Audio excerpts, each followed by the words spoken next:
साथियों, हेलो दोस्तों। आज की इस वीडियो के माध्यम से एक और न्यू अपडेट, एक और नई जानकारी देने के लिए आपका भाई चंदन इस वीडियो में एक बार पुनः आ चुके हैं। इस वीडियो को आप लोग शुरू से लेकर के अंत तक देखिएगा, क्योंकि अब आप लोग बहुत ही ज़्यादा परेशान हो चुके हैं। आखिर बीटीएससी क्या कर रहे हैं? 10,709 एएनएम के काउंसलिंग के रिगार्डिंग कोई ना तो अपडेट, ना कोई ऑफिशियल जानकारी वेबसाइट पर दे रहे हैं, ना किसी माध्यम से दे रहे हैं। आखिर क्या वजह है? मेरे अकॉर्डिंग जो जानकारी प्राप्त हुआ है उसको मैं इस वीडियो में आप लोग को एक एक करके क्लियर जानकारी देने वाला हूं। तो वीडियो को आप लोग शुरू से लेकर के अंत तक देखेंगे। 2 पॉइंट पर बात करेंगे, काउंसलिंग से रिलेटेड जरूरी जानकारी और विलंब और भी कितना दिन होने वाला है इसके रिगार्डिंग। तो चलिए वीडियो को शुरू करते हैं। साथियों, मेरी प्यारी सिस्टर, सबसे पहले मैं आपको एक जानकारी प्रोवाइड यहाँ से कराऊंगा।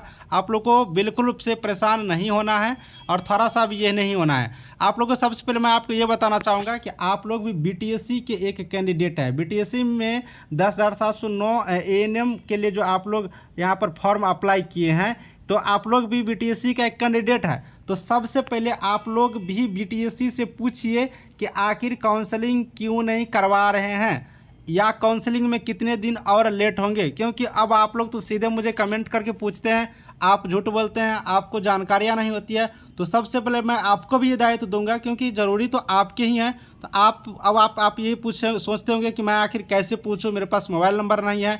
तो 2-3 मैं आपको माध्यम बता देता हूं, आप लोग अपने अधिकार का प्रयोग कर सकते हैं, पूछ सकते हैं। सबसे पहले यहाँ पर देखिए, बीटीएससी का मेल आईडी है, इस मेल आईडी के माध्यम से भी पूछ सकते हैं। उसके बाद बिहार तकनीकी सेवा आयोग का ऑफिस पटना में है, आप लोग आकर यहाँ से भी जानकारी प्राप्त कर सकते हैं, या फिर इसके वेबसाइट पर कॉन्टैक्ट नंबर भी मिल जाएंगे, वहाँ से भी कॉल करके जानकारी प्राप्त कर सकते हैं। तो ये आपका भी दायित्व है। और आप अगर बीटीएससी के पूछते हैं, बीटीएससी को मेल करके पूछते हैं, किसी और भी माध्यम से पूछते हैं, तो बीटीएससी को भी लगेगा कि नहीं, स्टूडेंट का दबाव अब मेरे ऊपर बढ़ रहा है, तो वो भी जल्दी से आप लोगों को करने की कोशिश करेंगे।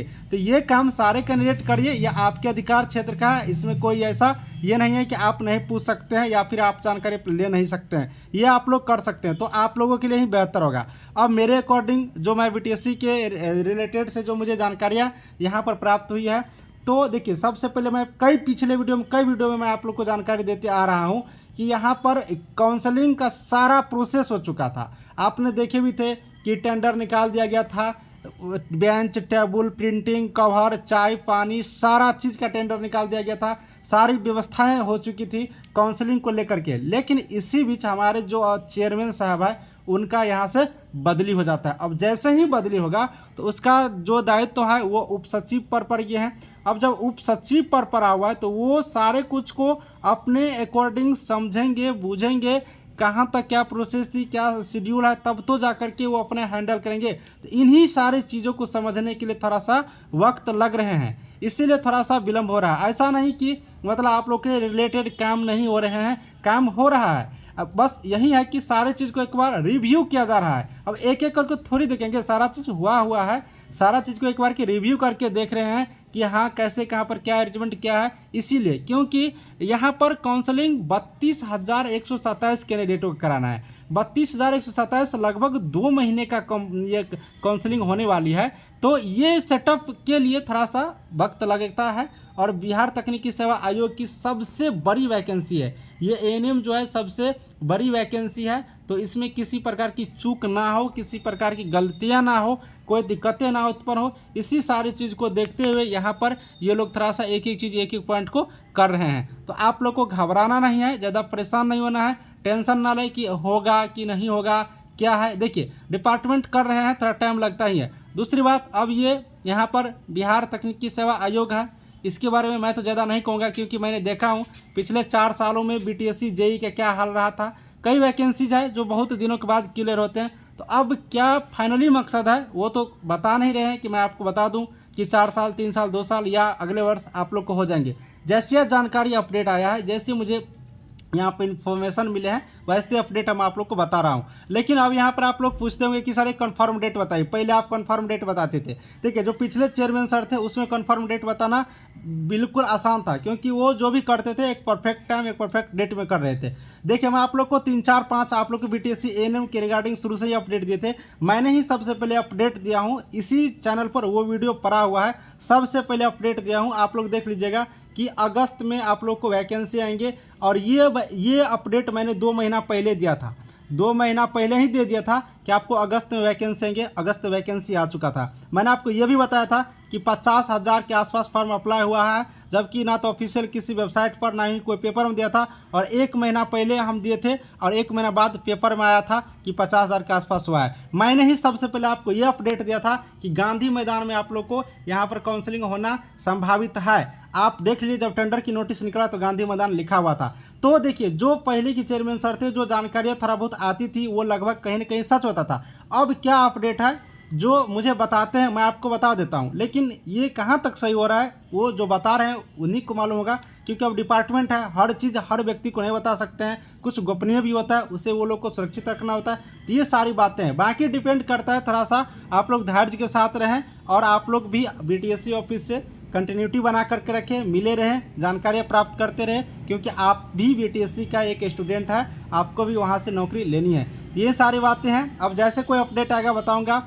कल से आईटीआई का पूरा एडवर्टाइजमेंट आ जाएगा, आईटीआई इंस्ट्रक्टर का, अनुदेशक का।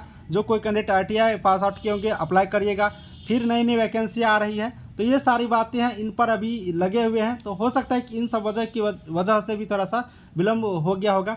तो थोड़ा सा हम लोग को एक ही बात है, वेट करना है और बीटीएससी के कॉन्टैक्ट में रह करके कोई जानकारियाँ प्राप्त करनी है। जैसे कोई जानकारी अपडेट आएगा बताऊँगा।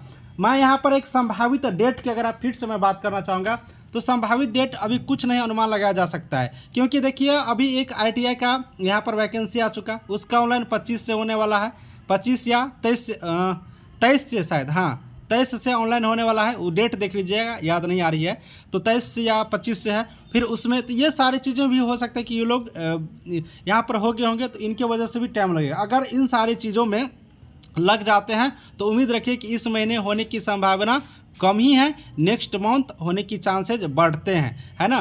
तो हमें तो लग रहा है कि इस मंथ नहीं कि होने के बराबर है। बाकी डिपेंड बीटीएससी पर पड़ता है कि क्या करती है, कब तक अपडेट देती है। खैर बात, हम लोग को कल परसों तक वेट करना है, 2 दिन में कुछ गुड न्यूज़ आने की संभावित है। अब जो आएंगे मैं तभी बताऊंगा, पहले बता देता हूं तो आप लोग कन्फ्यूजन में रहते हैं और नहीं आते तो मेरे पे ही आप लोग क्लेम करते हैं। तो देखिए, बीटीएससी से रिलेटेड जैसे अपडेट आएगा बताऊंगा। वीडियो को समाप्त करता हूं। साथियों, एक बात और मैं बताऊंगा कि अगर आप लोग एएनएम का तैयारी कर रहे हैं तो नई वैकेंसी के लिए तो बिल्कुल अच्छे तरीके से करिए, क्योंकि अब एएनएम एग्जाम होने वाला है और ये नया नियमावली बनने वाला है। नया नियमावली बनने से रिलेटेड सजेशन मांगा गया है। जिन कैंडिडेटों को सजेशन देना है, बिहार स्वास्थ्य विभाग के वेबसाइट पर जाकर के सजेशन के लिए लिंक है, आप लोग जाकर के वहाँ पर सजेशन दे दीजिए कि सिलेबस क्या रहेंगे या कुछ भी आपके मन में है, वो सारे सजेशन वहाँ पर रखिए, जिससे कि जो विज्ञापन बन कर आएंगे, नया नियमावली बन करके आएंगे, तो उसमें आप लोग की बात रहे और सारा चीज़ सही तरीके से हो सके। वीडियो को समाप्त कर देता हूँ। Thank you.